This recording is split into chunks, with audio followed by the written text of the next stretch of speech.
All right, so I'm very excited to present to you Patricia Gagnon-Renaud, Renaud, sorry. First-time speaker. We're very excited to have her.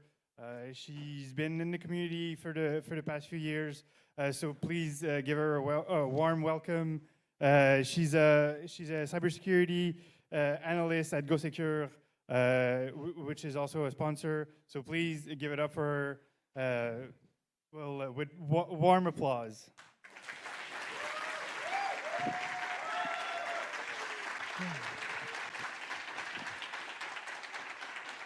Okay. Okay, is this working? Yeah, okay, good. Good morning, everyone. So I'm really happy to be here. Again, this is my first talk at NorthSec. Actually, my first time giving a talk at all. So I hope you like it. I had a lot of fun doing this, so let's get into it. Okay, so I'm Patricia Gagnon-Renaud. I'm a cybersecurity analyst in the ethical hacking team at GoSecure. I have a bachelor degree in IT engineering and my CISSP certification. So today, what we're gonna go through. So first, what this talk is not about, then followed by a little backstory on how I became to do what I do today, then followed by step-by-step examples, and then an explainer on why should you care about all of this, then followed by more examples, then a thing on physical keys, a little side quest with Canada Post, and we're gonna finish up with the lessons learned. So first, what this talk is not about, well, it's quite simple. It's not about metadata, and it's not about geotagging metadata. So from now on and for the rest of the talk, assume that we don't have any geotagging metadata, and everything we're going to do is what we do when we don't have this kind of information. So what if there's no metadata? Well, I have a little backstory to tell. So back in 2008, I was supposed to do work with a classmate in college, and we're supposed to talk on MSN Messenger. I don't know if you remember that thing that we had, but he was not replying to me. So I was like, can I find another way that I could get in touch with him? So what I did is I started looking through his Facebook profile. I was looking if I can find any information that can help me to get in touch with him. And at some point I noticed, I go through his picture and I noticed a picture that was taken from his house. And in the back of this picture, well, I noticed that there was a gas station sign that I was familiar with. And I was like, I already knew he was living in the same city as me. And I was like, okay, well, I have a vague idea of which neighborhood, so I start looking. And at some point, I locate the gas station in question. And I know that because I was able to make out the angle of the gas station to find his street where his house was located. And from there, I was able to, the only thing I had remained was to find a civic number. And back then, well, you had to go through Google Street View to do that because the civic number was not written directly on the map. You had to use Street View for that. And now that I had this full address, the only thing I had left to do was to do a reverse phone lookup using Canada 411 to get his landline phone number and call at home. And his dad answered, and he told me that, well, my friend was sick. So he couldn't make it, and that's why he wasn't replying to me. So from that point on, I started doing that more and more often because I thought it was a funny thing to do. So that I came to be to what I do today.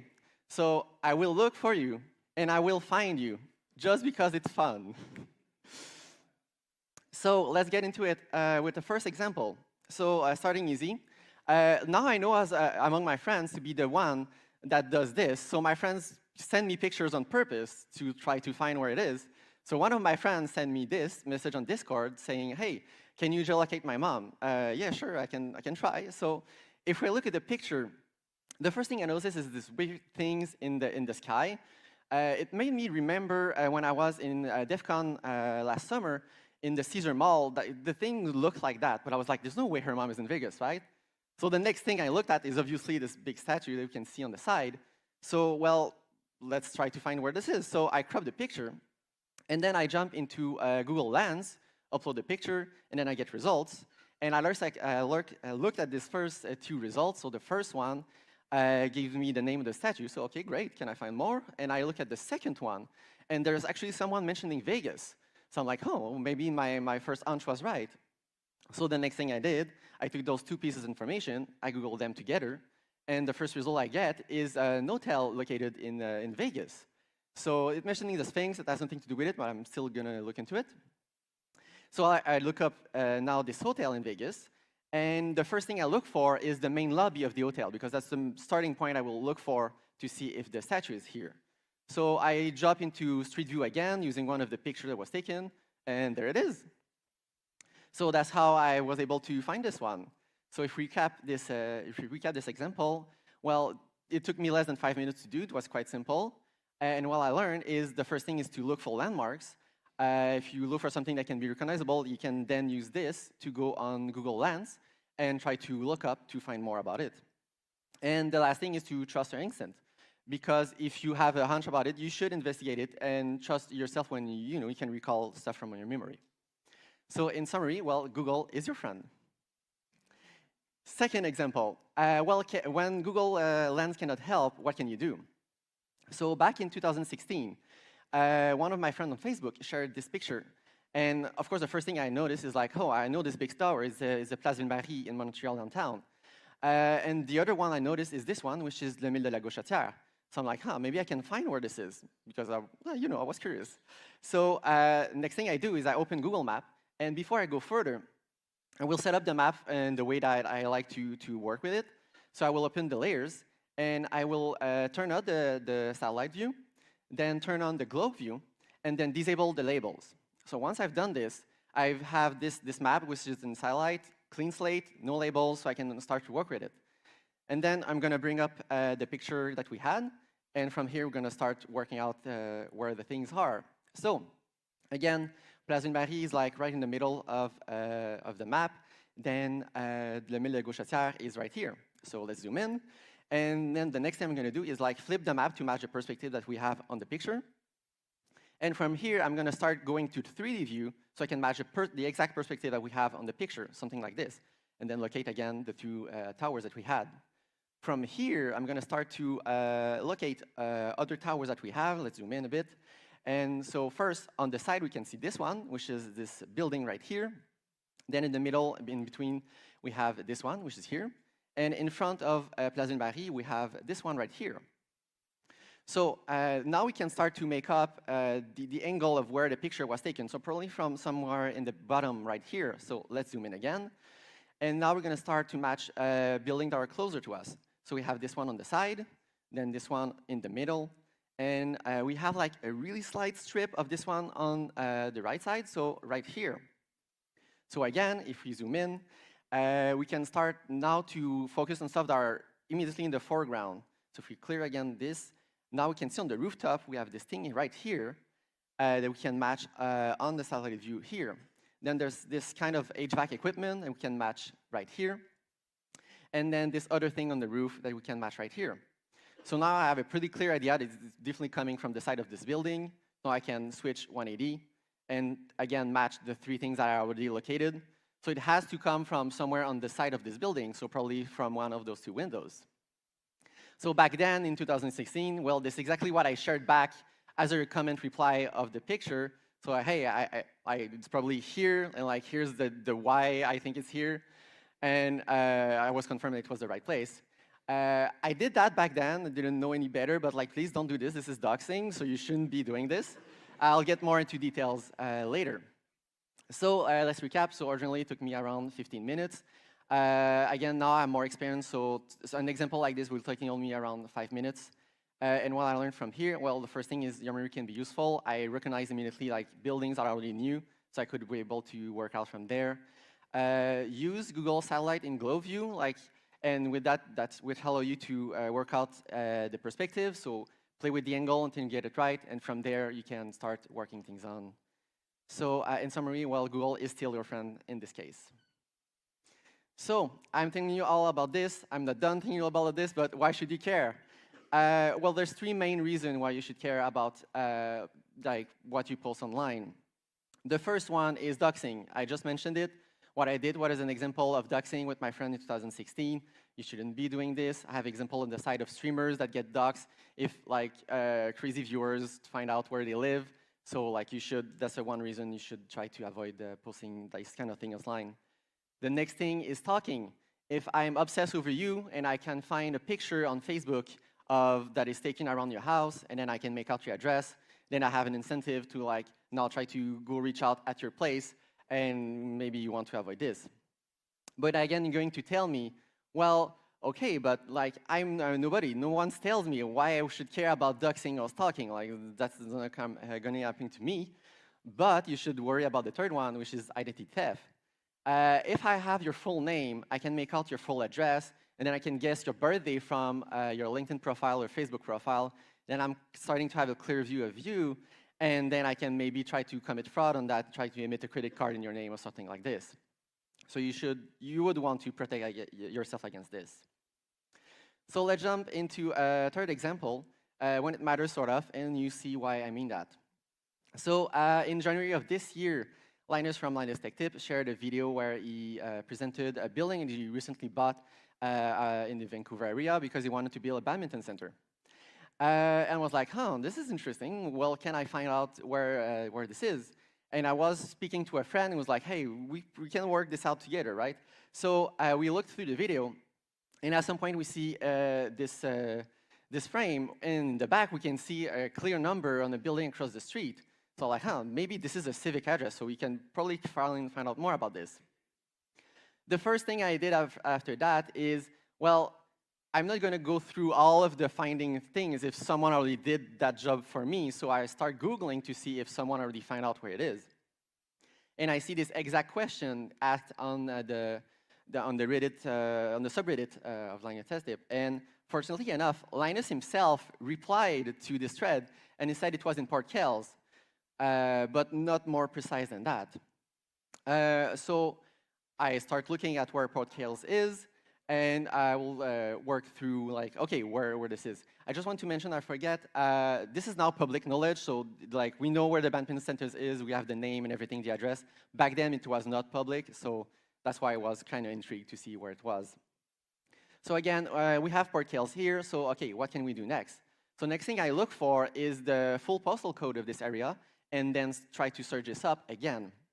So it gives me this little area that obviously the badminton center is not there. But the next thing I'm going to do is I'm going to look up the first half of the postal code and see what this gives me, and gives me this. So originally when I did that one, I did it manually. I went through the industrial area of Port Kells and I looked every street to see an address that would match. But now I have a really neat technique that you can use to actually accelerate and skip this whole process. So what you can do from here, I'm going to take this half postal code, the first 3 letters, and I'm going to go on the Post Canada website and use the service called Address Complete. This service is meant to be embedded on website, especially e-commerce website, when you can autocomplete your address, so you don't have to type it at all.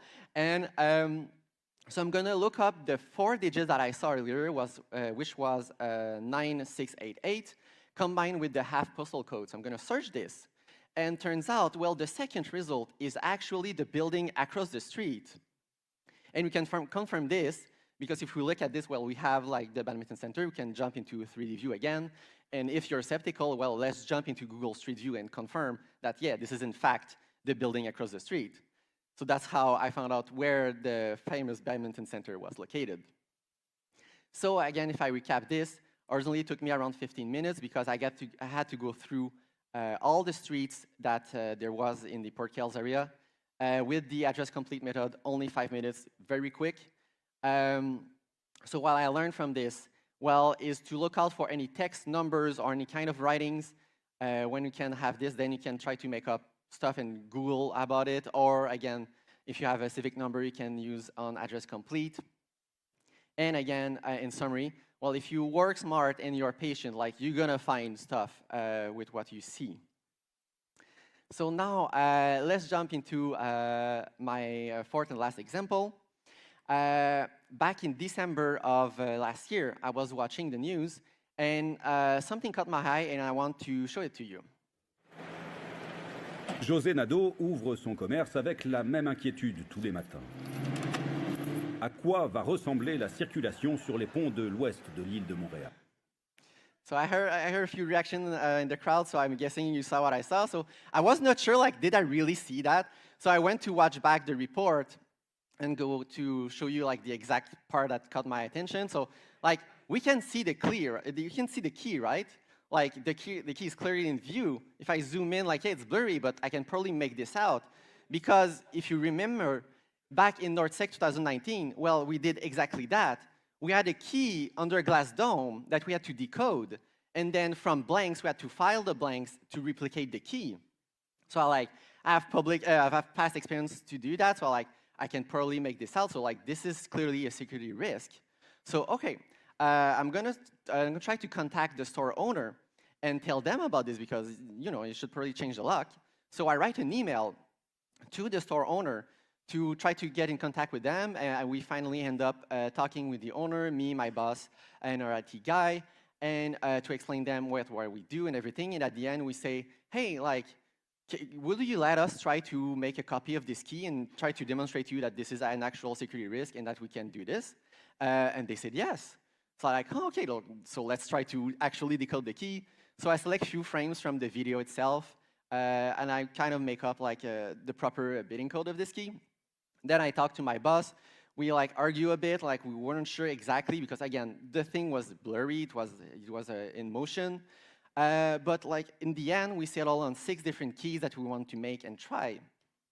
So we only had to do the keys then. So my boss told me, yeah, I'm gonna go see my locksmith, and that I usually go to, and I'm gonna do the keys. And he comes back to me and tell me, well, my locksmith didn't want to do those because like I can see what you're trying to do because the bitting code are pretty close to each other. So I'm not going to do this. So I was like, okay, well, let me try and go to a locksmith near my place. And before I went, the last thing I asked him is like, can you send me an email requesting me to make the keys? So he sent me an email and I printed out, so I brought that with me. I went to the locksmith, I enter, I say, hey, I want to make some keys, get out the letter, put it on the counter. And the first guy looked at me, he's like, as a colleague who has the manager comes like, yeah, sure, we can do that. So the employees start to work on the keys, and the manager comes to me and say, if you want to do this again in the future, please come back on Thursday or Friday, and it was a Friday, because if he comes on day of the week, the other guy who was there, like, he wouldn't want to do that because, like, that is quite suspicious. Like, maybe that can be used to steal something. And was trying to do my best to keep my poker face and, like, not react. And in the end, well, I got out with the keys. So last thing I had to do, is to schedule a day with the store owner and go try the keys in person, which I did. And it didn't work. I was pretty bummed about this. Pretty sad, like I come all this way, all this opportunity to like try and do this and demonstrate it. And in the end, well, it didn't work. I was really sad about this. So the next day, I was thinking about this. And I was like, can I do something about this? Can I try to pivot on this and try something else? And I knew from the beginning that I wanted to contact the journalist who did the report to tell him also about the vulnerability. Like, please don't do this in the future. That this is a risk. And at the end of my email, so like I sent him an email, and at the end of my email, I asked him, hey, I'm working on this talk for NorthSec, and could you please send me the original footage that you used to make the report? So because the one of the website is like pretty low resolution, and I didn't tell him like I wanted to try to make a key if like he did send me something, but it was a long shot, so I tried, and he did contact me, and we talked on the phone. And he said to me, like, hey, if I send you the footage, well, can you try to make the key and tell me, can you try to tell me if you can actually make out the key this time? And so maybe try it again. So I'm like, okay, sure, like, yeah, I'm down. So he sent me like the following, and I want to show it to you. So that was my reaction. I was like, oh my God, like, this is it. I have the key. Like, I can decode the key now. I'm pretty sure I got it right. Like, I have this bitting code. And I don't know if you remember from the 6 keys I got earlier. This one is 65414. Well, earlier I had 65413. I was one off of getting the right key. Like, this one was one off. So I was like, well, this is it. Like, this is gonna work. So I call the journalist again. I go, yeah, I'm pretty sure I can do this. So like, okay, well, he asked me like, are you okay if we like try to do this again? I'm going to document the whole thing and go through like another attempt with you and like film and everything. I was like, yeah, sure. So the last thing, like, I wanted to go myself and grab another key. So like, I just modified the email I got from the previous time. Go to like, my locksmith, get out with the key. And then last thing we had to do is go in person and try to do it again. So this is me. I have the TV crew there. The owner is there looking at me. She just locked the front door, so the door is locked. And this is what happened. Vas-y.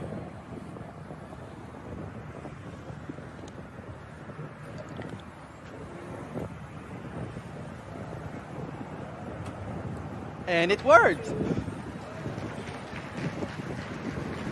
Look at the face of the store owner. She could not believe her eyes what happened. She told me afterward, I was certain you wouldn't get it. And it was like, I was pretty sure I would get it. So we had an interesting conversation following this. It was a really, really great experience. Like, wow, this is amazing. It actually worked. I was able to demonstrate this. So yeah, so let's recap about this one. So this time it took me only to decode the key, well, 5 minutes. Again, it depends, and we're going to explain it. So what I learned is, again, look out for visible keys. If you have keys like this is a security risk. I have a pretty low success rate with videos. Again, if there's a lot of motion blur, it's going to be pretty difficult.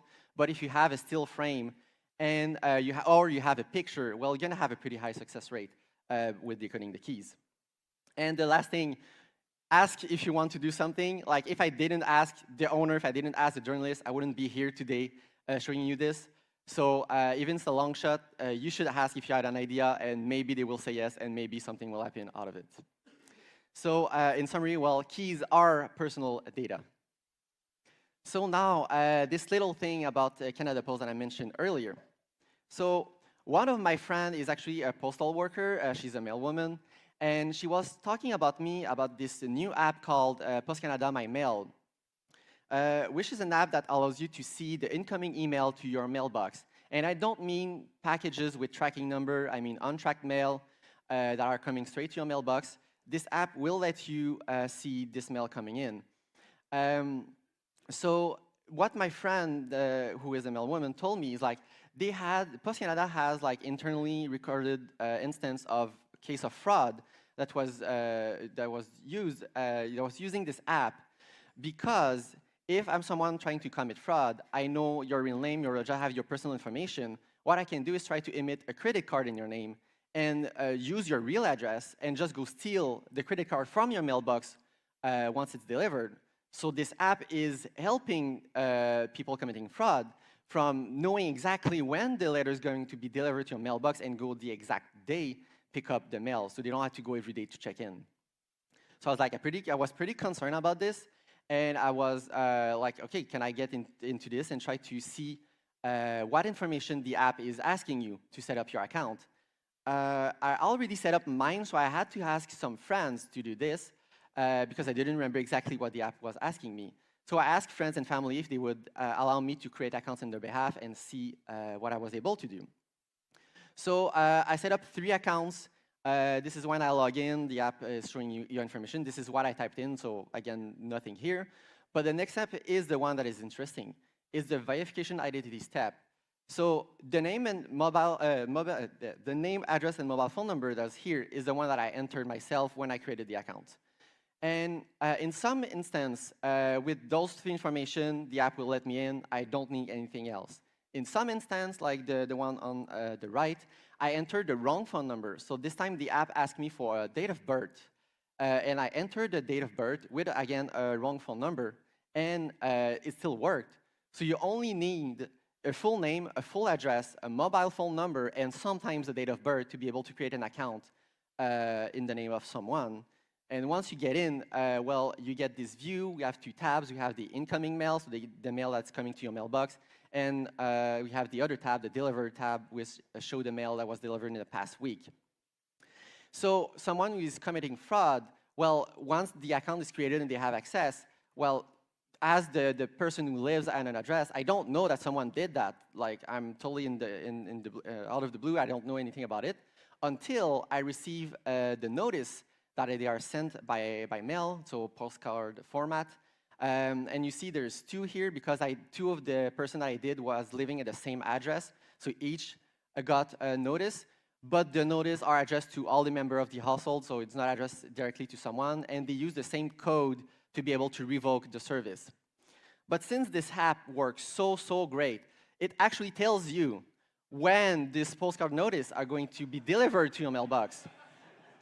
So if I'm ready to go steal mail from a mailbox, I can surely go steal the notice from a mailbox. So this is pretty concerning. The last thing that I tried was, can I make a second account for someone that already has one? So I tried to make a second account in my name, and I kept getting this generic error message. So I'm kind of guessing that the app doesn't let you create a second account in the name of someone. But since the error message is not clear, like this is only a guess, I cannot confirm this precisely. So if I recap what we learned with this, well, you should probably activate your MyMail account if you live somewhere in Canada. So you can, if it's the case, make sure that someone else cannot make an account in your name. Or you can activate it and then use a postcard notice to disable it, so at least it will be locked down from your home address. And you should probably watch your mailbox, make sure that you don't leave mail unattended in your mailbox. Today I showed you a lot of things, and like, okay, maybe your head is all over the place, but if there is someone that I want you to remember and keep in mind, is to please be mindful of what you share online. Like, please don't share pictures of your keys. Don't share pictures that you taken around your house that could maybe let someone to figure out where you live. Be mindful of the geotagging metadata, the thing I said I wouldn't talk about. If you publish picture online, yeah, most services are going to strip that. But cloud storage doesn't strip metadata, so Google Drive, OneDrive, iCloud Photo, stuff like that.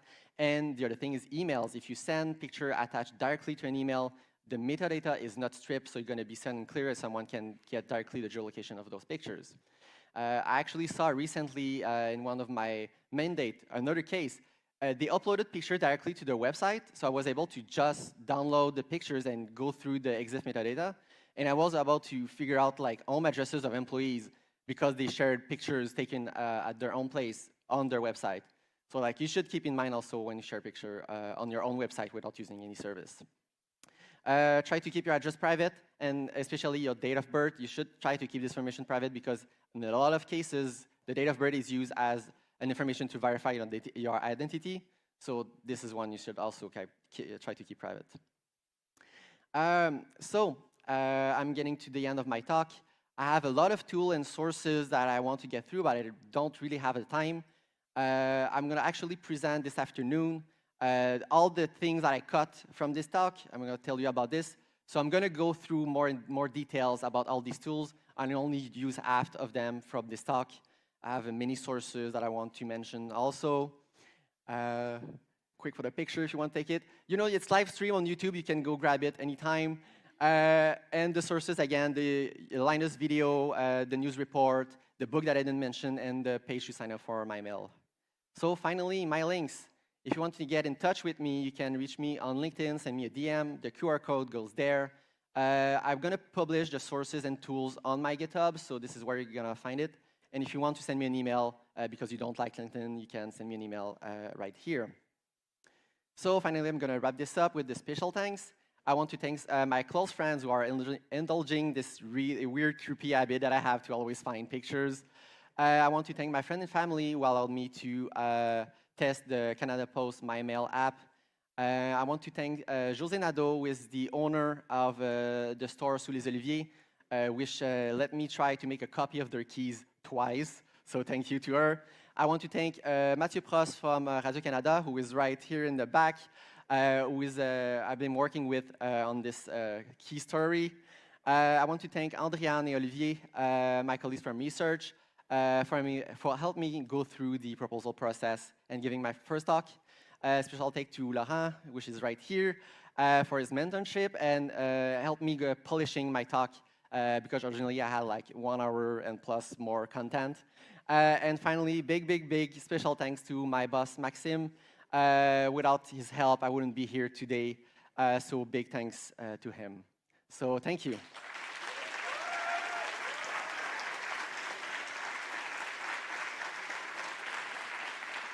So again, this afternoon, the community room, if you like what I showed today, I have like twice as more. So you can come in the community room at 3:15 p.m. I'm going to present all the extra stuff that I have. So again, thank you very much.